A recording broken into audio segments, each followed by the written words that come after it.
everyone, good morning. So this is Anshu Priya, Assistant Chemistry Master Teacher at your favorite YouTube channel that is Vedantu NEET Made Easy. तो आज बच्चे हम करने वाले हैं line by line P block elements का revision from NCERT, जिसमें कि हम बिल्कुल स्टार्ट करेंगे बिल्कुल शुरू से स्टार्ट करेंगे एंड पूरा एनसीईआरटी का पी ब्लॉक कंप्लीट करेंगे. ठीक है, तो चलो फिर सेशन में प्रोसीड करते हैं हम. ठीक है, ओके. तो सेशन में प्रोसीड करने से पहले बच्चे, अगर अभी तक आपने चैनल को सब्सक्राइब नहीं किया, चैनल को सब्सक्राइब कर लो. ठीक है, एंड एक इन्फॉर्मेशन है आपके लिए बच्चे, अगर अब देखो क्या है ना कि अभी कोरोना वायरस बहुत तेजी में फैल रही है, तो आप लोग को पता ही है. तो ऐसे केस में आपको कुछ प्रिकॉशन लेना बहुत जरूरी है, जैसे कि अपने फेस को हमेशा मास्क से कवर रखो. सॉरी. लोगों के साथ एक सेफ डिस्टेंस मेंटेन करो. अपने फेस को अपने हाथों से टच मत करो जब तक कि आप सैनिटाइज मत नहीं करो. एंड सरफेस को क्लीन रखो. घर पे रहो, अपने माउथ को कवर करके रखो. अपने हाथों को रेगुलर वॉश करो. हेल्दी खाओ जिससे कि आपका इम्यूनिटी सिस्टम स्ट्रांग हो. ठीक है बच्चे, तो stay safe from corona. And new official Telegram group, जिसका लिंक आपको डिस्क्रिप्शन बॉक्स में दे रखा है. अगर अभी तक आपने उसे ज्वाइन नहीं किया तो उसे ज्वाइन कर लो, क्योंकि क्लास रिलेटेड पीडीएफ नोट्स आपको वही मिलेंगे. And also the chance that you can win the Vedantu T shirt. ठीक है, एंड एक इन्फॉर्मेशन आपके लिए, that is about the NEET crash course. तो अगर आप किसी भी तरीके का इमोशन फेस कर रहे हो रिगार्डिंग योर नीट प्रिपरेशन, कि आपको लग रहा है कि आपकी प्रिपरेशन अप टू मार्क नहीं है, कुछ कमी रह गई है, तो ऐसे केस में वेदांतु आपके लिए बहुत अच्छा ऑफर. अगर आप इन बच्चों की तरह स्कोर करना चाहते हो, ठीक है बच्चे, तो आपको मिल रहा है 30% डिस्काउंट. जो कोर्स अदरवाइज आपको 10,000 का मिल रहा था, वो 30% डिस्काउंट के साथ मिलेगा सिर्फ आपको 7,000. करना है क्या, इसी वीडियो के डिस्क्रिप्शन बॉक्स में जाओ, लिंक अवेलेबल है, कूपन कोड यूज करो, डेट इज एएनपी नीट, तो आपको मिलेगा 30% डिस्काउंट. तो जो कोर्स अदरवाइज आपको 10,000 का मिल रहा था, वो 30% डिस्काउंट के साथ मिलेगा सिर्फ आपको 7,000 में. इसके बेनिफिट्स क्या क्या है, तो आपके इंटायर नीट सिलेबस को 120 सेशंस में कवर करवाया जाएगा. आप अनलिमिटेड डाउट्स पूछ सकते हो. डाउट है from 8 AM to 11 PM. 10 full syllabus, 10 part syllabus के टेस्ट होंगे. आपको अमेजिंग ट्रिक्स एंड टिप्स बताए जाएंगे, जिसके थ्रू आप नीट को बहुत इजीली क्रैक कर सकते हो. और आपको 2 वे इंटरेक्टिव प्लेटफॉर्म पे पढ़ाया जाएगा, जहां आप भी टीचर से इंटरेक्ट कर सकते हो. तो आपके नए बैचेस 17 मई से स्टार्ट है. ठीक है बच्चे, कूपन कोड आपका एएनपी नीट है.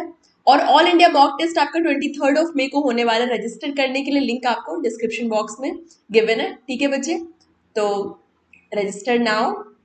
कोर्स डिटेल है, नंबर ऑफ लेक्चर्स 3 फिजिक्स के, 3 और केमिस्ट्री के एंड 4 बायो के होंगे per week. Number of question 40 question per class होंगे. 20 question in after class assignments होंगे. Number of test 4 part test and 4 full syllabus test होगा. ठीक है बच्चे, रजिस्टर करने के लिए लिंक आपके डिस्क्रिप्शन बॉक्स में है. और ये है आज का सेशन डिटेल्स. सुबह 7 बजे मेरा aldehyde ketones and carboxylic acid का सेशन हुआ था. अगर आपने नहीं देखा है तो देख लेना. और 7:45 वाला सेशन बच्चे अभी होने वाला है. ठीक है, अभी हो रहा है. एंड 8:45 पे रजनी मैम का सेशन था. 1 बजे रजनी मैम का सेशन था. 2:40 पे भूमिका मैम का सेशन था. ठीक है, 4 बजे सचिन सर का सेशन है. एंड 7 बजे मीनाक्षी मैम का सेशन है. 8 बजे विनय सर का सेशन है. 9:15 पे मेरा 1 मिनट डाउट सेशन है. 11 बजे अरविंद सर का सेशन है. तो ये है आज का सेशन डिटेल. तो चलो फिर हम प्रोसीड करते हैं. ठीक है, आप लोग तैयार हो सेशन में प्रोसीड करने के लिए? जल्दी से लिख के बताओ. आप लोग तैयार हो ना बच्चे? आप लोग तैयार हो? जल्दी से लिख के बताओ, हम सेशन में प्रोसीड करें. ओके, जल्दी से बताओ, रेडी हो रिवीजन करने के लिए पी ब्लॉक का कंप्लीट रिवीजन फ्रॉम एनसीईआरटी? चलो फिर हम सेशन में प्रोसीड करते हैं. तो नाइट्रोजन फैमिली ग्रुप 15 पे आते हैं. सबसे पहले नाइट्रोजन फैमिली पे आते हैं. ठीक है बच्चे, तो देखो प्रिपरेशन, पहले हम डाई नाइट्रोजन की प्रिपरेशन के बारे में डिस्कस करेंगे. तो हम लेबोरेटरी में कैसे प्रिपेयर कर सकते हैं? अगर हमें डाई नाइट्रोजन प्रिपेयर करना है लेबोरेटरी में, तो हम उसे कैसे प्रिपेयर कर सकते हैं? तो क्या करेंगे, हम अमोनियम क्लोराइड लेंगे. ठीक है, ठीक है. तो हम लेबोरेटरी में कैसे प्रिपेयर कर सकते हैं? Aqua solution of ammonium chloride लेंगे हम. ठीक है, aqua solution of ammonium chloride. ठीक है बच्चे, एंड उसे हम क्या करेंगे, रिएक्ट करवाएंगे सोडियम नाइट्राइड के साथ. ठीक है, उसे ट्रीट करवाएंगे हम ammonium chloride, aqua solution of ammonium chloride को हम सोडियम नाइट्राइड के साथ ट्रीट करवाएंगे. तो हमें क्या मिलेगा, N2 गैस. ठीक है, N2 गैस, डाई नाइट्रोजन मिलेगा हमें. एंड फिर H2O और NaCl भी मिलेगा. ठीक है बच्चे, तो ये आपका लेबोरेटरी मेथड है, जिसके थ्रू आप नाइट्रोजन गैस को प्रिपेयर कर सकते हो. ठीक है, अब देखो, इसे थर्मल डिकम्पोजिशन से भी हम नाइट्रोजन गैस को ऑब्टेन कर सकते हैं. कैसे? ठीक है, तो एमोनियम डाइक्रोमेट, ठीक है, एमोनियम डाइक्रोमेट को अगर हम हीट करेंगे तो हमें डाइनाइट्रोजन, ठीक है, dinitrogen plus H2O plus Cr2O3 मिलता है, मतलब यहाँ इस मेथड से भी हमें डाइनाइट्रोजन मिलता है, ठीक है बच्चे। ठीक है, अब हम देखो, अगर हमें नाइट्रोजन गैस बिल्कुल प्योर फॉर्म में चाहिए, ठीक है, अगर हमें बिल्कुल प्योर फॉर्म में चाहिए डाइनाइट्रोजन, ठीक है बच्चे, नाइट्रोजन गैस, तो हम क्या करेंगे, हम बैरियम एजाइड लेंगे, ठीक है, बैरियम एजाइड को, बैरियम एजाइड जो होता है वो आपका डिकम्पोजिशन पे बैरियम एंड डाइनाइट्रोजन देता है, और यहाँ पे नाइट्रोजन बिल्कुल प्योर फॉर्म में मिलता है आपको, ठीक है बच्चे। तो ये आपसे पूछा जा सकता है कि कोई ऐसा मेथड बताओ जिससे कि आप बिल्कुल वेरी प्योर नाइट्रोजन को आप ऑब्टेन कर सकते हो बाय थर्मल डिकम्पोजिशन, ठीक है बच्चे। तो ये आप अगर बैरियम एजाइड का थर्मल डिकम्पोजिशन करोगे, ठीक है बच्चे, तो आपको बैरियम एंड डाइनाइट्रोजन मिलेगा, क्लियर है, ओके। तो अब हम प्रॉपर्टीज पे आते हैं। तो डाइनाइट्रोजन जो होता है बच्चे वो इनर्ट होता है, रूम टेम्परेचर पे क्या होता है कि वो इनर्ट होता है। रीजन क्या है कि इसका बॉन्ड इंथैल्पी जो होता है, बॉन्ड डिसोसिएशन इंथैल्पी बहुत हाई होता है, मतलब इसके बॉन्ड को ब्रेक करने में हमें बहुत ज्यादा एनर्जी देनी पड़ती है। तो इस रीजन से क्या होता है कि आपका रूम टेम्परेचर पे क्या होता है, इनर्ट होता है, ठीक है, इनर्ट होता है। और ठीक है, लेकिन इसकी रिएक्टिविटी को, जैसे आप टेम्परेचर को इंक्रीज करते हो तो इसकी रिएक्टिविटी को भी आप इंक्रीज कर सकते हो, ठीक है। तो टेम्परेचर राइज इन टेम्परेचर के साथ इसकी रिएक्टिविटी इंक्रीज होती है। तो हाइयर टेम्परेचर पे क्या होता है बच्चे, हाइयर टेम्परेचर पे क्या होता है, ये मेटल्स के साथ रिएक्ट करता है, ठीक है, कुछ मेटल्स के साथ रिएक्ट करके वो आयनिक नाइट्राइड्स का फॉर्मेशन करता है कुछ हाई टेम्परेचर पे, ठीक है।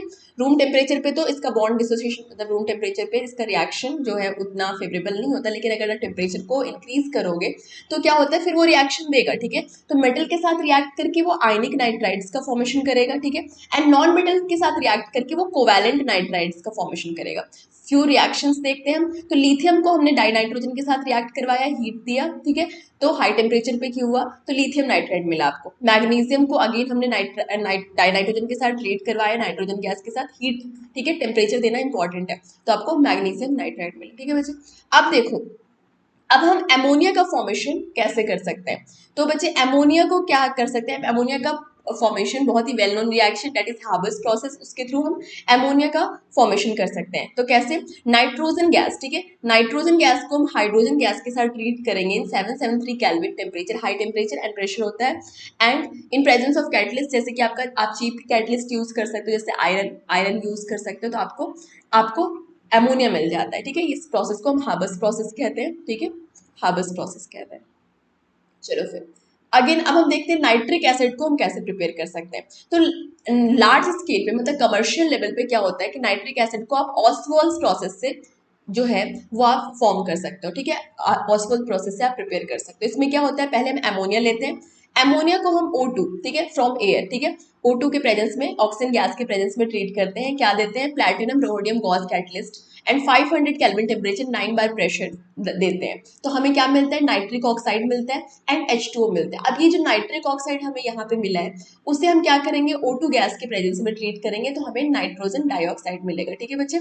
और ये जो नाइट्रोजन डाइऑक्साइड है उसे हम H2O के प्रेजेंस में जब ट्रीट करेंगे तो हमें HNO3, ऑब्वियस सी बात है, नाइट्रोजन डाइऑक्साइड को हम वाटर के प्रेजेंस में ट्रीट करेंगे तो हमें नाइट्रिक एसिड मिल जाएगा और नाइट्रिक ऑक्साइड मिलेगा। तो यहाँ पे हम नाइट्रिक एसिड जो है हम प्रिपेयर कर सकते हैं, और इस प्रोसेस को हम ऑसवाल्ड प्रोसेस बोलते हैं, जहाँ पे हम अमोनिया से प्रिपेयर करते हैं नाइट्रिक ऑक्साइड, ठीक है, ठीक है बच्चे, सॉरी नाइट्रिक एसिड, ठीक है, नाइट्रिक एसिड, अमोनिया से हम नाइट्रिक एसिड प्रिपेयर कर रहे हैं। चलो फिर आगे बढ़ते हैं। अब हम कुछ प्रॉपर्टीज पे जाते हैं कि नाइट्रिक एसिड की क्या प्रॉपर्टीज है।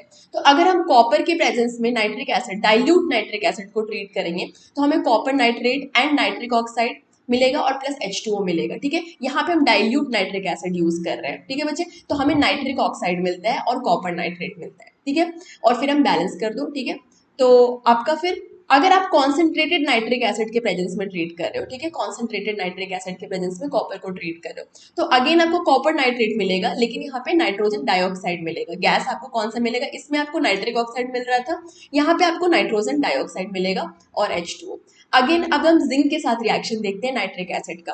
तो अगर हम जिंक के साथ नाइट्रिक एसिड को ट्रीट करेंगे, डाइल्यूट को ट्रीट किया, तो जिंक नाइट्रेट प्लस आपका H2O प्लस आपका क्या मिलेगा, नाइट्रस ऑक्साइड मिलेगा, ठीक है बच्चे, नाइट्रस ऑक्साइड। और इसे हम लाफिंग गैस भी बोलते हैं, इसे हम लाफिंग गैस भी बोलते हैं, लाफिंग गैस, ठीक है। अब देखो जिंक को हमने क्या किया, जिंक को अगर हम कॉन्सेंट्रेटेड HNO3 के साथ ट्रीट करेंगे तो zinc nitrate plus H2O plus NO2 nitrogen dioxide मिलेगा, ठीक है बच्चे। तो कॉन्सेंट्रेटेड के साथ nitrogen dioxide and and dilute के साथ नाइट्रस ऑक्साइड, ठीक है, और आपका जिंक नाइट्रेट दोनों में ही मिलेगा और वाटर भी दोनों में ही मिलेगा, देन आप बैलेंस कर दो, ठीक है। ओके, ऑक्सीजन फैमिली पे आते हैं, ठीक है, ऑक्सीजन फैमिली पे। तो प्रिपरेशन हम कैसे कर सकते हैं, ओजोन का प्रिपरेशन देखते हैं। तो अगर आपने क्या किया, ऑक्सीजन को इलेक्ट्रिक डिस्चार्ज के थ्रू, ठीक है, स्टीम ऑफ ऑक्सीजन को अगर आप इलेक्ट्रिक डिस्चार्ज के थ्रू पास करोगे तो आपको क्या मिल जाएगा, तो आपका ऑक्सीजन से आपको क्या मिल जाएगा, ओजोन मिल जाएगा, ठीक है। यहाँ पे 10% जो है ओजोन फॉर्म होता है। तो प्रोडक्ट जो है उसको हम ओजोनाइज्ड ऑक्सीजन भी बोलते हैं, ठीक है। तो ऑक्सीजन को इलेक्ट्रिक डिस्चार्ज करेंगे तो हमें ओजोन मिल जाता है। डेल्टा एच की वैल्यू यहाँ पे क्या होगी, डेल्टा एच जो है 142 किलो जूल पर मोल, ठीक है, 298 केल्विन टेम्परेचर हम यहाँ पे यूज करते हैं, ठीक है। तो इस तरीके से हम ओजोन फॉर्म कर सकते हैं। अब जो यहाँ पे ओजोन मिला है, ठीक है बच्चे, जो ओजोन जो है वो आपका बहुत अच्छा ऑक्सीडाइजिंग एजेंट होता है। रीजन क्या होता है कि वो आपका नेसेंट ऑक्सीजन रिलीज करता है, ओजोन, ठीक है बच्चे। ओजोन आपका लिबरेट करता है नेसेंट ऑक्सीजन, O3 जो है ब्रेक करता है O2 मॉलिक्यूल में प्लस नेसेंट ऑक्सीजन। ये जो नेसेंट ऑक्सीजन के कारण ये आपका पावरफुल ऑक्सीडाइजिंग एजेंट होता है। तो एग्जाम्पल देखो, एग्जाम्पल कुछ देखते हैं, ठीक है। तो हमने क्या किया, हमने लिया आपका लीड सल्फाइड, लीड सल्फाइड को हमने ओजोन के प्रेजेंस में ट्रीट किया तो हमें PbSO4 मिल गया एंड O2 गैस मिल गया। अब देखो यहाँ पे लीड सल्फाइड में जो सल्फर का ऑक्सीडेशन स्टेट था वो -2 था, ठीक है, Pb का आपका +2 है एंड सल्फर का -2 है। और वहीं पे आप क्या करो, PbSO4 में सल्फर का ऑक्सीडेशन स्टेट देखो, तो क्या है आपका, Pb का तो +2 है, ऑक्सीजन का -2 एंड हम सल्फर का निकाल लेते हैं तो आपका क्या हो जाएगा, +2 प्लस एक्स, ठीक है, प्लस 4 ऑक्सीजन है, हर एक का आपका -2 है, इक्वल टू 0। तो 2 plus x minus 8 equal to 0, x minus 6 equal to 0 and X equal to आपका +6 हो गया। मतलब पीबी आपका, सॉरी सल्फर आपका +6 ऑक्सीडेशन स्टेट में, मतलब -2 से +6 मतलब क्या हुआ आपका, लॉस ऑफ इलेक्ट्रॉन हुआ है। तो मतलब यहाँ पे क्या हो रहा है, ऑक्सीडेशन हो रहा है, ठीक है, ऑक्सीडेशन हो रहा है। तो ये आपका क्या है, ओजोन आपका क्या कर रहा है, ऑक्सीडाइज कर रहा है पीबीएस को, ठीक है, लीड सल्फाइड को, लीड सल्फेट में, ठीक है बच्चे। अगेन ये क्या कर रहा है, दूसरा रिएक्शन भी देखते हैं। तो आयोडाइड आयन को क्या कर रहा है, जब आयोडाइड आयन को H2O के प्रेजेंस में ट्रीट करते हो इन प्रेजेंस ऑफ ओजोन, तो क्या करता है ये आयोडाइड आयन को क्या करता है, I2 में चेंज करता है, ठीक है, आयोडीन में चेंज करता है। तो अगेन देखो आयोडाइड आयन में इसका -1 ऑक्सीडेशन स्टेट है और आयोडीन में 0। तो यहाँ पे क्या हो रहा है, loss of electron, again oxidation हो रहा है। तो क्या हो रहा है, ओजोन आपका बहुत अच्छा ऑक्सीडाइजिंग एजेंट है क्योंकि ये आपका नेसेंट ऑक्सीजन रिलीज करता है और ये नेसेंट ऑक्सीजन क्या कर रहा है, ऑक्सीडाइज कर रहा है, ठीक है, दूसरे कंपाउंड को, ठीक है बच्चे। तो ये आपका अच्छा ऑक्सीडाइजिंग एजेंट है। तो आगे बढ़ते हैं, अब हम ऑक्सो एसिड्स ऑफ सल्फर में आते हैं, ठीक है। तो ऑक्सो एसिड्स ऑफ सल्फर, तो पहले हम सल्फ्यूरस एसिड देखते हैं। सल्फ्यूरस एसिड, इसमें क्या होता है, सल्फर आपका डबल बॉन्ड से ऑक्सीजन से अटैच्ड है, ठीक है, और उसके बाद दो और सिंगल बॉन्ड से OH से, ठीक है, दो OH से अटैच्ड है बाय सिंगल बॉन्ड और एक लोन पेयर प्रेजेंट है, ठीक है। यहाँ पे हम इसका ऑक्सीडेशन स्टेट देखते हैं। सल्फ्यूरस एसिड में सल्फर का क्या ऑक्सीडेशन स्टेट है, H2SO3, ठीक है बच्चे। तो ऑक्सीजन का तो -2 होता है एंड हाइड्रोजन का +1, सल्फर का X मान लो। तो 2 × 1 प्लस एक्स, ठीक है, यहाँ लिख देती हूँ मैं, ठीक है, यहाँ लिख देती हूँ 2 × 1 प्लस क्या है x प्लस 3 ऑक्सीजन है और हर एक का आपका -2 है, इक्वल टू 0 हो गया। तो 2 plus X -6 equal to 0, x -4 equal to 0, x equal to क्या हो गया आपका +4। तो मतलब ये आपका +4 ऑक्सीडेशन स्टेट में सल्फर है, ठीक है। तो अब देखते हैं हम दूसरे का सल्फ्यूरिक एसिड का देखते हैं, ठीक है बच्चे। अब यहाँ से हम क्या कर सकते हैं, हमसे खुद से प्रिपेयर भी, खुद से आप इसका स्ट्रक्चर बना सकते हो, ठीक है, खुद से इसका स्ट्रक्चर आप बना सकते हो। 1 मिनट, कैसे बनाओगे, देखो हमने क्या किया, हमने लिया आपका, ठीक है, H2SO4, ठीक है, H2SO4। तो क्या करो, सबसे पहले सल्फर को 2 ऑक्सीजन के साथ डबल बॉन्ड से कनेक्ट कर दो, ठीक है, 2 ऑक्सीजन के साथ डबल बॉन्ड से कनेक्ट कर दो। बाकी जितने ऑक्सीजन बचे हैं, 4 में से 2 ऑक्सीजन तो डबल बॉन्ड से कनेक्ट हो गए, बाकी जितने ऑक्सीजन बचे हैं उसे सिंगल बॉन्ड से कनेक्ट कर दो, ठीक है, सिंगल बॉन्ड से कनेक्ट कर दिया। अब क्या करो, जो आपका सिंगल बॉन्ड से कनेक्टेड है वहां पे हाइड्रोजन लिख दो। 2 हाइड्रोजन है तो 2 सिंगल बॉन्ड से ऑक्सीजन कनेक्टेड है, ठीक है, तो वहां पे आपने हाइड्रोजन कर दिया, बन गया स्ट्रक्चर। यही है आपका H2SO4 का स्ट्रक्चर, ठीक है बच्चे। अब क्या करो, अब हम ऑक्सीडेशन स्टेट निकालते हैं सल्फर का H2SO4 में, ठीक है, H2SO4। तो सल्फर का ऑक्सीडेशन स्टेट क्या होगा, हम X मान लेंगे एंड ऑक्सीजन का -2 है एंड हाइड्रोजन का क्या हो जाएगा, हाइड्रोजन का आपका +1 है।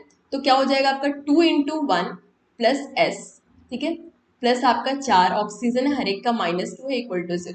तो 2 प्लस क्या हो जाएगा एस लिया था हमने सल्फर का, प्लस 4 2 8 -8 इक्वल टू 0, तो S -6 equal to 0, S equal to आपका +6 हो गया, ठीक है। तो यहाँ पे सल्फर का ऑक्सीडेशन स्टेट आपका +6 हो रहा है, ठीक है बच्चे, +6 हो रहा है, ओके, ठीक है। सल्फर का ऑक्सीडेशन स्टेट आपका +6 हो रहा है।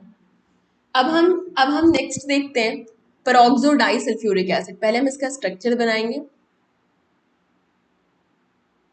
ठीक है।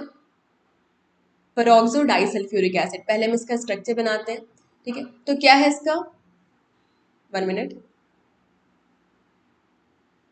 ठीक है। हाँ, तो ये हमारा हमारा क्या है, 1 मिनट, ठीक है बच्चे। तो यहाँ पे हम करते हैं, देखो ये है आपका H2S2, ठीक है, H2S2O8, ठीक है बच्चे, H2S2O8। तो हम क्या करेंगे, सबसे पहले हम लिखेंगे सल्फर, एक सल्फर लिख दिया, दूसरा लिख दिया, ठीक है। और सल्फर को अगेन जितने सल्फर हैं आपको उसको क्या करो, डबल बॉन्ड ऑक्सीजन से कनेक्ट करो। दो सल्फर को डबल बॉन्ड ऑक्सीजन, अगर दो है तो उसको डबल बॉन्डेड ऑक्सीजन से कनेक्ट करो, ठीक है बच्चे। 1 मिनट, यहाँ पे कर लेती हूँ,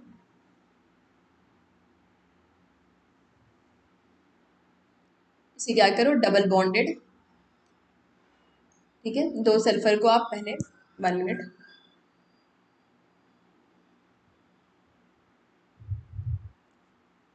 तो जो आपके दो सल्फर है उसे क्या करो, आप डबल बॉन्डेड ऑक्सीजन से कनेक्ट करो, ठीक है, कर दिया आपने, डबल बॉन्डेड ऑक्सीजन से कनेक्ट कर दिया। उसके बाद क्या करो, जितने बचे हुए ऑक्सीजन है, क्योंकि हमारा फॉर्मूला क्या था आपका, H2S2, ठीक है, O8, ठीक है। जितने बचे हुए ऑक्सीजन उसे सिंगल बॉन्ड से कनेक्ट कर दो।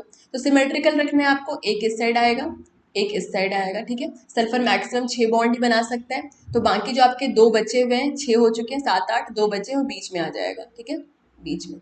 अब जो जो सिंगल बॉन्ड से ऑक्सीजन से कनेक्टेड है वहां पे हाइड्रोजन ले आओ, ठीक है, हाइड्रोजन ले आओ, तो बन गया स्ट्रक्चर। तो ये आपका हो गया किसका, पेरोक्सो डाइसल्फ्यूरिक एसिड। एक पेरोक्सी लिंकेज है, इसमें ऑक्सीजन ऑक्सीजन लिंकेज प्रेजेंट है, ठीक है बच्चे।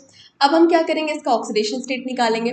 ऑक्सीडेशन स्टेट इसका क्या होगा, क्या है आपका, H2S2O8 है, ठीक है बच्चे। ऑक्सीडेशन स्टेट क्या होगा इसका, +1 होता है, ऑक्सीजन का -2, इसका x मान लो, ठीक है। तो 2 × 1 + 2x प्लस 8 ऑक्सीजन, हर एक का आपका -2 इक्वल टू 0। तो 2 हो जाएगा, प्लस 2x हो गया, -8 2 16 इक्वल टू 0।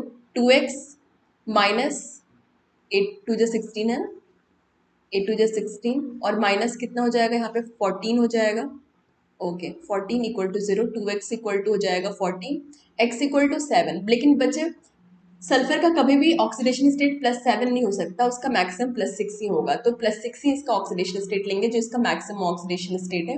अगर मैक्सिमम से ज्यादा आएगा तो आपको मैक्सिमम लेना है, ठीक है, +6 ऑक्सीडेशन स्टेट, ओके। नाउ आपका आता है क्या, परोक्स ये पायरोसल्फ्यूरिक एसिड, जिसको हम ओलियम भी कहते हैं, H2S2O7 इसका फॉर्मूला है, ठीक है, 1 मिनट, ठीक है। तो यहाँ पे इसका फॉर्मूला है आपका H2S2O7, इसका फॉर्मूला है। तो क्या करो आप, सबसे पहले इसका जो है लाइक स्ट्रक्चर बनाते हैं।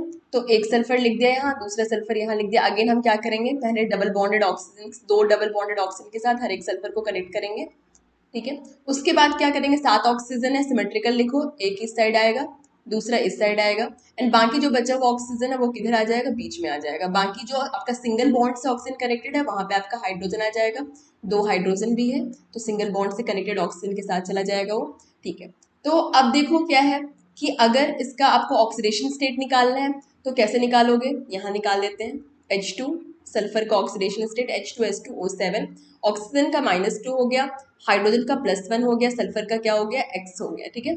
तो 2 × 1 + 2x माइनस क्या हो जाएगा, 7, ठीक है, × 2, ठीक है, या फिर आप +7 कर दो, -2, ठीक है, ऐसे।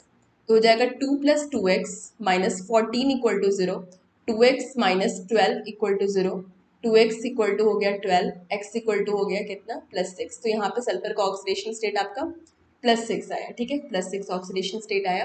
अब हमने सबका ऑक्सीडेशन स्टेट निकाल लिया है, तो अब हम बेसिसिटी पे आते हैं, ठीक है। बेसिसिटी क्या होगा, ठीक है। तो basicity is number of replaceable hydrogen, कितने रिप्लेसेबल हाइड्रोजन है। तो जो भी आपके हाइड्रोजन ऑक्सीजन से डायरेक्टली कनेक्टेड होंगे वही आपके उसकी बेसिसिटी होंगे। जैसे कि इसमें ऑक्सीजन से आपके दो हाइड्रोजन कनेक्टेड है, ठीक है, ये और ये, तो इसका बेसिसिटी क्या हो जाएगा 2, ठीक है, बेसिसिटी क्या हो जाएगा इसका 2। यहाँ पे क्या है, दो हाइड्रोजन कनेक्टेड है, तो अगेन इसका बेसिसिटी जो होगा वो 2 होगा। इसमें देखो कितने हाइड्रोजन कनेक्टेड है,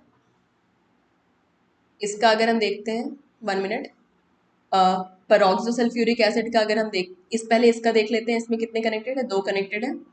तो इसमें भी क्या हो जाएगा आपका दो बेसिसिटी हो जाएगा, ऑक्सीजन से डायरेक्टली कनेक्टेड देखना है आपको, ठीक है बच्चे।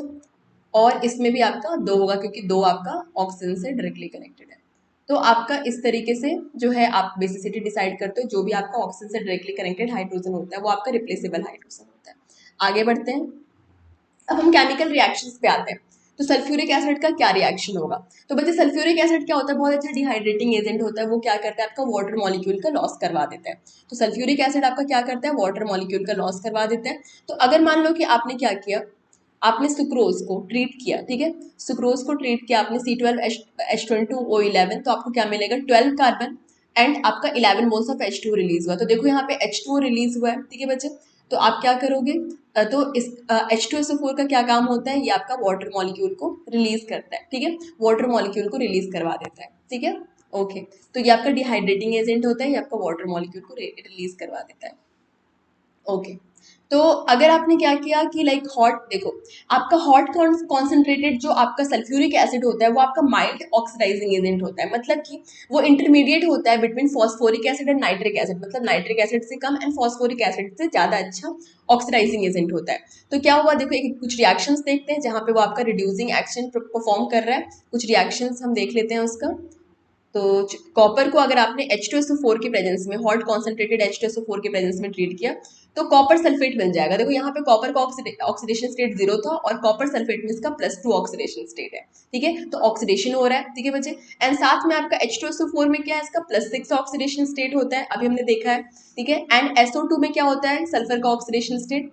तो देखते हैं सल्फर का ऑक्सीडेशन स्टेट SO2 में क्या होता है, SO2, सल्फर का X मान लो, ऑक्सीजन का -2 मान लो, तो X माइनस क्या हो जाएगा, X+2, और हर एक का आपका -2 है, इक्वल टू 0 हो गया। तो X-4 equal to 0, X equal to +4, तो सल्फर का यहाँ पे आपका +4 ऑक्सीडेशन स्टेट है, ठीक है, सल्फर का यहाँ पे +4 ऑक्सीडेशन स्टेट है और H2SO4 में +6 था। मतलब कि H2SO4 खुद का रिडक्शन कर रहा है, ठीक है। यहाँ पे तो क्या हो रहा है आपका, यहाँ पे देखो, यहाँ पे क्या हो रहा है आपका, गेन ऑफ इलेक्ट्रॉन हो रहा है, गेन ऑफ इलेक्ट्रॉन हो रहा है, तो रिडक्शन हो रहा है, खुद का रिडक्शन हो रहा है। एंड कॉपर का क्या कर रहा है, ऑक्सीडेशन कर रहा है, मतलब ये अच्छा ऑक्सीडाइजिंग एजेंट हो गया, मतलब ये ऑक्सीडाइजिंग प्रॉपर्टी शो कर रहा है। अगेन देखो सल्फर को अगर H2SO4 के प्रेजेंस में ट्रीट करोगे तो क्या होगा, SO2 बना लेगा एंड आपका साथ में H2O रिलीज कर देगा, ठीक है बच्चे। तो इस तरीके से सल्फर में यहाँ पे 0 ऑक्सीडेशन स्टेट में प्रेजेंट है सल्फर, और SO2 में अभी हमने जस्ट देखा SO2 में कौन सा ऑक्सीडेशन स्टेट में प्रेजेंट होता है, सल्फर +4 में, ठीक है, +4 में। तो SO2 में आपका क्या है, +4 ऑक्सीडेशन स्टेट में प्रेजेंट है, ठीक है। तो सल्फर में यहाँ पे क्या है आपका, यहाँ पे सल्फर में आपका कौन सा ऑक्सीडेशन स्टेट में प्रेजेंट है, सल्फर में 0 एंड SO2 में +4, मतलब कि क्या हो रहा है यहाँ पे 0 से आपका जीरो से आपका क्या हो रहा है, 0 से आपका क्या हो रहा है, आपका +4 में जा रहा है, +4 में, तो मतलब क्या हो रहा है आपका ऑक्सीडेशन हो रहा है, ठीक है, ऑक्सीडेशन हो रहा है। तो ये आपका ऑक्सीडाइजिंग प्रॉपर्टी शो करता है सल्फ्यूरिक एसिड। अब हम हैलोजन फैमिली देखते हैं। तो कुछ आपका देखो हैलोजन, कुछ आपका ऑक्सो एसिड्स ऑफ हैलोजन दे रखे हैं आपके एनसीईआरटी में, ठीक है, ठीक है, HOF, ठीक है, हाइपोफ्लोरस एसिड, ये hypochlorous acid, hypobromous acid, hypo iodous acid, ठीक है। तो ये सारे आपके कुछ आपके ऑक्सो एसिड्स ऑफ हैलोजन है। तो कुछ हम कुछ स्ट्रक्चर्स देख लेते हैं ऑक्सो एसिड्स ऑफ क्लोरीन के, ठीक है, कुछ स्ट्रक्चर्स हम देख लेते हैं ऑक्सो एसिड्स ऑफ क्लोरीन के। तो देखो आपका क्या है, सबसे पहले HClO है, ठीक है, तो इसका इस तरीके का स्ट्रक्चर है जैसा दिख रहा है आपको, ठीक है। एंड हम इसमें क्लोरीन का ऑक्सीडेशन स्टेट देख लेते हैं। तो क्या है आपका HClO, HClO, तो हाइड्रोजन का +1 एंड ऑक्सीजन का -2, क्लोरीन का X मान लो, तो 1 + X - 2 equal to 0, X-1 equal to 0, X equal to क्या हो गया +1। तो क्लोरीन आपका +1 ऑक्सीडेशन स्टेट में यहाँ लाई कर रहा है। क्लोरस एसिड देखते हैं HClO2, ठीक है, तो ऑक्सीजन का -2, हाइड्रोजन का +1 एंड क्लोरीन का क्या होता है, क्लोरीन का आपका X हो गया। तो 1 प्लस एक्स प्लस 2 ऑक्सीजन है हर एक का आपका -2 इक्वल टू 0। तो 1 plus x minus 4 equal to 0, x minus 3 equal to 0, तो एक्स इक्वल टू क्या हो गया +3। तो यहाँ पे आपका क्लोरीन जो है +3 ऑक्सीडेशन स्टेट में है। ठीक है बच्चे, अगेन उसी तरीके से, ठीक है, अगेन अगर आप क्लोरिक एसिड को देखते हो तो क्या है आपका HClO, ठीक है, HClO3, ठीक है, HClO3। ऑक्सीजन का -2 हो गया, हाइड्रोजन का +1, क्लोरीन का x हो गया। तो 1 प्लस एक्स प्लस 3 ऑक्सीजन है हर एक का आपका -2 है इक्वल टू 0। तो 1 plus x minus 6 equal to 0, x minus, ठीक है, x minus 5 equal to 0, x equal to आपका +5। तो यहाँ पे क्लोरीन का आपका +5 ऑक्सीडेशन स्टेट है। ठीक है, +5 ऑक्सीडेशन स्टेट है क्लोरीन का। एंड देन फिर आपका ये आता है HClO4, ठीक है, HClO4। तो यहाँ पे हाइड्रोजन का +1, ऑक्सीजन का क्या होता है -2, क्लोरीन का x मान लो। तो 1 प्लस एक्स, ठीक है, प्लस 4 ऑक्सीजन हर एक का आपका -2 इक्वल टू 0। तो 1 plus x minus 8 equal to 0। तो x minus 7 equal to 0, x equal to आपका +7 है। ठीक है, +7। तो यहाँ पे क्लोरीन आपका +7 ऑक्सीडेशन स्टेट में। तो ये सारे स्ट्रक्चर्स हैं और ये सारे मतलब ऑक्सीडेशन स्टेट मैंने फाइंड कर दिया।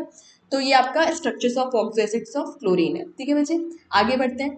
तो इंटरहैलोजन कंपाउंड, तो इंटरहैलोजन कंपाउंड हम किसे कहते हैं, जब आपका दो या दो से ज्यादा आपका हैलोजन कंपाउंड जो है लाइक कंबाइन करके आपका क्या बनाता है, इंटरहैलोजन कंपाउंड बनाता है। उसका फॉर्मूला क्या होता है, एक्स वाई। जनरली आपके वो दो ही हैलोजन होते हैं जो कि कंबाइन करके आपका इंटरहैलोजन कंपाउंड बनाता है। तो ये आपका एक्स वाई, ठीक है, वाई एन, ठीक है, ये आपका फॉर्मूला आता है। यहाँ लिख देती हूँ मैं एक्स वाई और एन, ये आपका जनरल फॉर्मूला होता है, जिसमें कि आपका जो है एक्स जो है आपका, वो आपका क्या होता है, वो आपका लेस इलेक्ट्रोनेगेटिव होता है वाई के कंपैरिजन में। जनरली यही होता है कि एक्स आपका लेस इलेक्ट्रोनेगेटिव होता है वाई के कंपैरिजन में। ठीक है, वाई के कंपैरिजन में। तो देखो यहाँ पे Cl2 जो है, Cl2 इक्वल वॉल्यूम में Cl2 और F2 अगर कंबाइन हुआ है एट 437 डिग्री सेल्सियस, तो आपको ClF मिला है। ठीक है, ClF मिला है, ये आपका इंटरहैलोजन कंपाउंड है। अगेन जब Cl2 और F2 आपका एक्सेस में कंबाइन होगा, F2 यहाँ पे एक्सेस में है, 573 केल्विन पे ट्रीट करोगे तो आपका ClF3। तो यहाँ पे भी देखो, अगर मैंने बोला था कि वाई आपका ज्यादा इलेक्ट्रोनेगेटिव है एक्स के कंपैरिजन में, देखो फ्लोरीन आपका ज्यादा इलेक्ट्रोनेगेटिव होता है क्लोरीन से। अगेन यहाँ पे जनरल फॉर्मूला आपका एक्स वाई एन है, जहाँ पे n इक्वल टू 1 2 3 कुछ भी हो सकता है, n इक्वल टू 1 2 3 इस तरीके से। ठीक है बच्चे, तो ये देखो उसी फॉर्मूला के अकॉर्डिंग है एक्स वाई एन। और यहाँ पे फ्लोरीन, अगेन फ्लोरीन से ज्यादा इलेक्ट्रोनेगेटिव है। अब हम इक्विमोलर मिक्सचर लेते हैं I2 एंड Cl2 का, तो हमें मिलता है ICl। ठीक है, ICl। तो अगेन सेम है, आयोडीन से ज्यादा इलेक्ट्रोनेगेटिव क्लोरीन है। ठीक है बच्चे, तो आयोडीन से ज्यादा इलेक्ट्रोनेगेटिव क्लोरीन है। अब हम देखते हैं इंटरहैलोजन कंपाउंड, कुछ और देखते हैं। I2 को अगर हम ट्रीट करेंगे Cl2 एक्सेस में, ठीक है, I2 को अगर हम Cl2 एक्सेस में ट्रीट करेंगे, एक्सेस लिया हमने Cl2 का, तो ICl3 मिल गया। अगेन अगर हम Br2 एंड F2 को डाइल्यूट, मतलब ये आप ट्रीट करेंगे डाइल्यूटेड विद वाटर, तो हमें BrF3 मिल जाएगा। And Br2 and F2 access में अगर हम लेते हैं फ्लोरीन का, तो हमें BrF5 मिल जाएगा। तो ये सारे कुछ इंटरहैलोजन कंपाउंड है, उसकी प्रिपरेशन है। ठीक है, अब हम नोबल गैस पे आते हैं। ठीक है बच्चे, नोबल गैस, तो नोबल गैस जो कि आपके इनर्ट गैस होते हैं, तो हम जेनन के कुछ कंपाउंड्स देखेंगे, जेनन फ्लोरीन के कुछ कंपाउंड्स देखेंगे, उसका प्रिपरेशन हम कैसे कर सकते हैं। तो जब आप जेनन को ट्रीट करोगे किसके साथ, फ्लोरीन गैस के साथ। जेनन को हम एक्सेस में लिया है, हमने 673 केल्विन टेम्परेचर लिया है, 1 बार प्रेशर लिया है, तो XeF2 मिल जाएगा आपको, ये सॉलिड होता है। ठीक है, और अगर हम जेनन एंड F2 लेंगे 1:5 रेशियो में, ठीक है, तो 873 kelvin temperature and 7 bar pressure लेंगे, तो XeF4 मिल जाएगा आपको। ठीक है बच्चे, एंड 1:20 रेशियो में अगर हम जेनन एंड फ्लोरीन गैस लेंगे और 573 kelvin and 60 to 70 bar pressure लेंगे, तो XeF6 मिल जाएगा। ठीक है, XeF6 ये भी सॉलिड होता है। ठीक है, अब हम इनके स्ट्रक्चर्स देखते हैं कि XeF2 का स्ट्रक्चर्स क्या होगा, XeF2 का क्या स्ट्रक्चर होगा, कैसे बनाएंगे। देखो, जेनन क्या है आपका, ग्रुप 18 एलिमेंट है, ग्रुप 18 है, तो इसका बैलेंस इलेक्ट्रॉन कितना होगा, 8 होगा। ठीक है, बैलेंस इलेक्ट्रॉन इसका 8 होगा। ठीक है बच्चे, 8 होगा। अब फ्लोरीन आपका क्या है, मोनोवैलेंट, मतलब वो सिर्फ सिग्मा बॉन्ड का फॉर्मेशन करेगा, सिर्फ सिग्मा बॉन्ड का फॉर्मेशन करेगा फ्लोरीन, मतलब डबल बॉन्ड का फॉर्मेशन नहीं करेगा। ठीक है बच्चे, तो एक फ्लोरीन के साथ बॉन्ड बनाने के लिए जेनन का कितना होता है, जेनन का 1 इलेक्ट्रॉन यूज होगा। एक फ्लोरीन के साथ बॉन्ड बनाने के लिए जेनन का आपका 1 इलेक्ट्रॉन का यूज होगा, एक वैलेंस इलेक्ट्रॉन का। तो ऐसे ऐसे दो फ्लोरीन के साथ बॉन्ड बनाने में जेनन का क्या होगा आपका, दो वैलेंस इलेक्ट्रॉन का यूज होगा क्योंकि वो सिर्फ सिग्मा बॉन्ड बनाता है फ्लोरीन, ठीक है बच्चे। तो अब जेनन के पास टोटल 8 वैलेंस इलेक्ट्रॉन थे जिसमें कि 2 वैलेंस इलेक्ट्रॉन को उसने फ्लोरीन के साथ बॉन्ड बनाने में यूज कर लिया। तो कितने बचे, तो 8 - 2 कर लो तो 6 बचे। अब जो ये 6 बचे वो बचे वो एज अ लोन पेयर होंगे, ठीक है। तो जेनन के पास आपके 3 लोन पेयर प्रेजेंट होंगे, ठीक है, 3 लोन पेयर, ठीक है, 3 लोन पेयर आपके जेनन के पास प्रेजेंट होंगे, ठीक है बच्चे। अब देखो इसका, अब इसका हाइब्रिडाइजेशन निकालेंगे। तो हाइब्रिडाइजेशन इक्वल टू क्या होता है आपका, हाइब्रिडाइजेशन इक्वल टू होता है number of sigma bond, number of sigma bond plus lone pair, ठीक है, प्लस लोन पेयर। तो इसका हाइब्रिडाइजेशन क्या हो जाएगा, 2 सिग्मा है और 3 लोन पेयर है, मतलब 2 सिग्मा प्लस 3 लोन पेयर, मतलब क्या हो जाएगा sp3d, sp3d, sp3d हाइब्रिडाइजेशन, ठीक है बच्चे, sp3d hybridization with 3 lone pair is linear shape, linear, ठीक है, लीनियर शेप। तो इसलिए इसका शेप कैसा हो गया आपका, लीनियर हो गया, ठीक है, लीनियर शेप। समझ आ गया, ये आपका लीनियर शेप में होगा, ठीक है। तो आपका XeF2 का शेप कैसा हो गया, लीनियर हो गया। अब हम देखते हैं XeF4 का क्या होगा। XeF4 अगेन हम सेम ट्रिक यूज करेंगे। जेनन जो है उसका बैलेंस इलेक्ट्रॉन, क्योंकि ग्रुप 18 का एलिमेंट है तो बैलेंस इलेक्ट्रॉन क्या हो जाएगा, 8 हो जाएगा। 4 फ्लोरीन के साथ बॉन्ड बनाने के लिए जेनन का 4 इलेक्ट्रॉन यूज होगा, ठीक है। तो कितने बचे, left electrons, left balance electron कितने हो गए, 8 - 4 इक्वल टू कितना हो जाएगा, 4, मतलब 4 बैलेंस इलेक्ट्रॉन, मतलब 4 बैलेंस इलेक्ट्रॉन लेफ्ट है, मतलब 2 लोन पेयर, ठीक है, 2 लोन पेयर। तो हम एक रफ स्केच बना लेंगे। तो जेनन ने क्या किया, एक 4 फ्लोरीन के साथ बॉन्ड बनाया, 4 फ्लोरीन के साथ, और उसके पास आपका दो दो क्या है आपका लोन पेयर है, मतलब कि इसका हाइब्रिडाइजेशन क्या हो जाएगा, number of sigma bond plus lone pair कर दो। 4 सिग्मा है, 4 फ्लोरीन के साथ बॉन्ड है, मतलब 4 sigma, 4 sigma plus 2 lone pair, मतलब कि स्टेरिक नंबर क्या हो जाएगा, 6, मतलब sp3d2, sp3d2, ठीक है बच्चे। sp3d2 hybridization with 2 lone pair is square planar, ठीक है, स्क्वायर प्लेनर, इसलिए इसका शेप जो है आपका स्क्वायर प्लेनर आया, ठीक है। तो ये समझ आ गया, स्क्वायर प्लेनर, XeF4 का आपका स्क्वायर प्लेनर आया। फिर आपका आता है डिस्टॉर्टेड ऑक्टाहेड्रल कैसे बनाए। तो ये आपका XeF6 है, 1 2 3 4 5 6, ठीक है। तो XeF6 का क्या शेप होगा।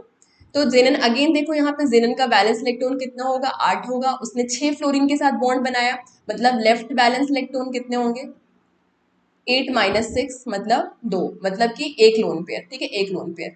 तो जेनन ने क्या किया, 6 फ्लोरीन के साथ बॉन्ड बनाया और एक लोन पेयर इसके पास बचा हुआ है।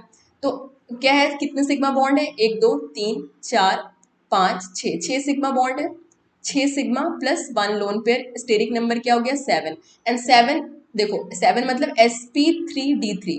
तो sp3d3 hybridisation with 1 lone pair क्या हो गया आपका, डिस्टॉर्टेड ऑक्टाहेड्रल हो गया, ठीक है, डिस्टॉर्टेड। तो ये इस तरीके से हम क्या करते हैं, उसके शेप को पता कर सकते हैं। ओके, अब जेनन ऑक्सीजन कंपाउंड पे आते हैं, ठीक है बच्चे। तो जेनन ऑक्सीजन कंपाउंड पे आते हैं। तो हाइड्रोलिसिस जो करेंगे आप, क्या करेंगे, hydrolysis of XeF4 and XeF6 with water. तो आपको जब आप हाइड्रोलिसिस करोगे XeF4 को एंड XeF6 को वाटर के साथ, तो आपको XeO3 मिलेगा, ठीक है, XeO3 मिलेगा। तो XeF4 लिया आपने, उसका आपने क्या किया, वाटर के साथ ट्रीट किया, फिर आपको जेनन XeO3 plus HF plus O2, फिर उसे बैलेंस कर लो, ठीक है। तो 6 mole of XeF4 plus 12 mole of H2O gives 4 moles of xenon plus 2 moles of XeO3 plus 24 moles of HF plus 3 moles of O2, ठीक है बच्चे। अब देखो XeF6 का जो है वो 3 तरीके से हाइड्रोलिसिस होगा। अगर उसका आपने कंप्लीट हाइड्रोलिसिस किया, ठीक है, तो अगर उसका आपने कंप्लीट हाइड्रोलिसिस किया बच्चे, XeF6 का अगर कंप्लीट हाइड्रोलिसिस किया, मतलब 3 मोल्स ऑफ H2O के साथ उसे ट्रीट किया, तो आपको XeO3 मिलेगा एंड 6 मोल्स ऑफ HF मिलेगा। तो यहाँ पे आपको XeO3 मिलता है जब इसका कंप्लीट हाइड्रोलिसिस करते हो, कंप्लीट हाइड्रोलिसिस, ठीक है, हाइड्रोलिसिस, ठीक है बच्चे। तो कंप्लीट हाइड्रोलिसिस करते हो, ठीक है, अगर आप XeF6 का कंप्लीट हाइड्रोलिसिस करते हो, मतलब 3 मोल्स ऑफ H2O के साथ ट्रीट करते हो, तो आपको XeO3 मिलता है। लेकिन अगर आप वही पार्शियल हाइड्रोलिसिस करते हो, मतलब कि अगर मान लो 1 मोल ऑफ H2O के साथ XeF6 को ट्रीट करोगे, तो आपको XeOF4 मिलेगा एंड 2 मोल्स ऑफ HF मिलेगा, एंड 2 मोल्स ऑफ XeF6 को अगर आप 2 मोल्स ऑफ H2O के साथ ट्रीट करोगे, तो XeO2F2 मिलेगा एंड 4 मोल्स ऑफ HF मिलेगा। तो मतलब ये क्वेश्चन आपसे पूछा जाता है कि आप अगर पार्शियल हाइड्रोलिसिस करते हो अगर XeF6 का, तो आपको क्या मिलेगा, एंड अगर आप कंप्लीट हाइड्रोलिसिस करोगे XeF6 का, तो आपको क्या मिलेगा। तो आपको 1 2 3 मोल्स ऑफ H2O के साथ रिएक्शन करके शो करना पड़ेगा, ठीक है। तो ये है आपका, अब देखो जेनन ऑक्सीजन कंपाउंड में का भी हम देख लेते हैं एक्स कि उसका स्ट्रक्चर कैसे बना होगा। तो XeO F2F4, ठीक है, XeO F4 कैसे बना होगा। तो जेनन का क्या है, आपका बैलेंस इलेक्ट्रॉन कितने होते हैं, बैलेंस इलेक्ट्रॉन इसका 8 होता है। 4 फ्लोरीन के साथ ये बॉन्ड बना रहा है, ठीक है, 4 फ्लोरीन के साथ, मतलब कि 4 सिग्मा बॉन्ड यूज हुआ होगा उसका। तो 8 - 4 इक्वल टू कितना हो गया, 4। 4 इसका लेफ्ट है, 4 बैलेंस इलेक्ट्रॉन लेफ्ट है। एंड उसके बाद वो एक ऑक्सीजन के साथ भी बॉन्ड बना रहा है, ठीक है, एक ऑक्सीजन के साथ भी।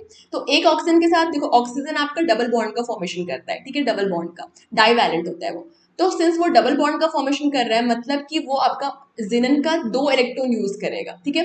एक ऑक्सीजन के साथ बॉन्ड बनाने में जिनन का 2 वैलेंस इलेक्ट्रॉन यूज होगा। तो 4 जो बचे हुए इलेक्ट्रॉन्स थे उसमें से 2 इलेक्ट्रॉन्स को और माइनस कर दो, तो कितने बचे, 2 वैलेंस इलेक्ट्रॉन लेफ्ट है, ठीक है, लेफ्ट है जेनन का। तो 2 वैलेंस इलेक्ट्रॉन मतलब 1 लोन पेयर, ठीक है बच्चे, 1 लोन पेयर। तो देखो यहाँ पे 4 उसने फ्लोरीन के साथ सिग्मा बॉन्ड का फॉर्मेशन किया है, एक ऑक्सीजन के साथ डबल बॉन्ड का फॉर्मेशन किया है।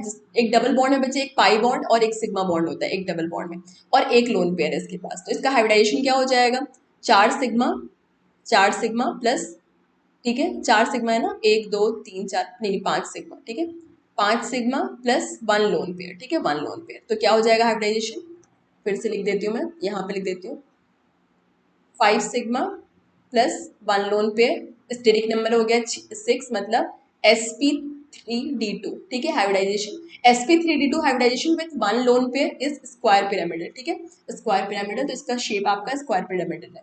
और फिर जो फाइनली आपका लास्ट में जो ये आता है XeO3, उसका क्या शेप होगा, ठीक है। अब देखो यहाँ पे 3 ऑक्सीजन के साथ बॉन्ड है, और हर एक ऑक्सीजन के साथ बॉन्ड बनाने में जेनन के 2 इलेक्ट्रॉन यूज होंगे, क्योंकि ऑक्सीजन आपका डाइवैलेंट है और ऑक्सीजन डबल बॉन्ड का फॉर्मेशन करता है। तो जेनन का बैलेंस इलेक्ट्रॉन आपका 8 है, और उसने क्या किया, 3 ऑक्सीजन के साथ बॉन्ड बनाया। तो 3 ऑक्सीजन, हर एक ऑक्सीजन के साथ बॉन्ड बनाने में आपका क्या होगा, 2 इलेक्ट्रॉन का यूज होगा, ठीक है, 2 इलेक्ट्रॉन का, मतलब 6 इलेक्ट्रॉन का यूज होगा, ठीक है बच्चे, 6 इलेक्ट्रॉन। तो क्या होगा, 8 - 6, कितने इलेक्ट्रॉन लेफ्ट है, 2 इलेक्ट्रॉन लेफ्ट है। तो 2 इलेक्ट्रॉन आपके लेफ्ट है, सॉरी 2 इलेक्ट्रॉन आपके लेफ्ट है, यहाँ लिख देती हूँ, 2 इलेक्ट्रॉन्स आपके लेफ्ट है। तो ये जो 2 इलेक्ट्रॉन है वो मतलब एक लोन पेयर, ठीक है, एक लोन पेयर। तो आपका एक लोन पेयर इसका लेफ्ट है, ठीक है बच्चे। तो देखो यहाँ पे 3 डबल बॉन्ड का फॉर्मेशन कर रहे हैं, एक लोन पेयर, मतलब एक डबल बॉन्ड में एक पाई हो गया, एक सिग्मा हो गया, एक पाई हो गया, एक सिग्मा हो गया, एक पाई हो गया, एक सिग्मा हो गया, और तो कितने 3 सिग्मा हुए इसके पास, और एक लोन पेयर हुआ। तो स्टेरिक नंबर 4 हो गया, मतलब शेप कैसा हो जाएगा, मतलब हाइब्रिडाइजेशन पहले sp3 हो जाएगा, sp3 hybridization with 1 lone pair आपका पिरामिडल होता है NH3 के टाइप, ठीक है, NH3 के टाइप स्ट्रक्चर हो जाएगा। तो आपका पिरामिडल शेप हो जाएगा, ठीक है। तो ये सारे थे पी ब्लॉक एलिमेंट्स के बच्चे, line by line from NCERT. तो आई होप कि आपको सेशन अच्छा लगा और आपको चीजें समझ आई। अगर आपको समझ आया तो please hit the like button, ठीक है। एक इन्फॉर्मेशन है आपके लिए, तो जो आपको अगर क्रैश कोर्स चाहिए तो लिंक आपके डिस्क्रिप्शन बॉक्स में, कूपन कोड आपका ANP नीट है, उसे यूज करो। तो जो कोर्स अदरवाइज आपको 10,000 का मिल रहा था वो 30% डिस्काउंट के साथ मिलेगा सिर्फ आपको 7,000 में। 17 मई से आपके नए बैच स्टार्ट है, और ANP नीट आपका कूपन कोड है। ऑल इंडिया मॉक टेस्ट आपका 23 मई को होने वाला है। रजिस्टर करने के लिए लिंक आपके डिस्क्रिप्शन बॉक्स में गिवन है, ठीक है।